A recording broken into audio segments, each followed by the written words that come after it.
বিজয় যদি আবার কোনো জনসভা করেন তাহলে তার বাড়ি বোমা মেরে উড়িয়ে দেওয়া হবে। হুমকির সেই শব্দই চেন্নাই পুলিশের হেল্পলাইনে ছুড়ে দিয়েছে আতঙ্কের ছায়া। বৃহস্পতিবার ভোরেই রহস্যময় ফোন কল আসে চেন্নাই পুলিশের হেল্পলাইনে। কলটি এসেছে কন্যাকুমারী এলাকা থেকে। ক্ষণিকের মধ্যেই পুলিশ পৌঁছায় নীলাঙ্কারাই বাসভবনে। চারপাশ ঘিরে ফেলা হয় নিরাপত্তা বলয়। শুরু হয় তল্লাশি। প্রতিটি কোণ, প্রতিটি খোলা জায়গা চোখে চোখ রেখে খুঁজে দেখা হয় সবকিছুই। কিন্তু বিস্ফোরক বা সন্দেহজনক কিছুই পাওয়া যায়নি। চেন্নাই পুলিশ জানায়, হয়তো এটি প্র্যাঙ্ক কল, তবে আমরা এই হুমকিকে কোনোভাবেই নিঃসঙ্গভাবে নিচ্ছি না। Gold's Gym across 30 plus countries with over 700 plus locations worldwide. Train anywhere, belong everywhere.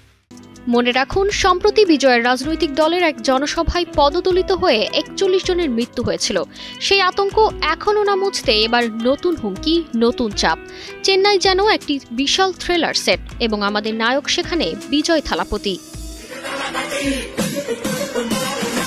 Police তদন্তে নেমেছে হুমকিদাতার খোঁজে। প্রত্যেক ফোন, প্রতিটি সূত্র খতিয়ে দেখা হচ্ছে। চলছে তল্লাশি, চলছে নজরদারি।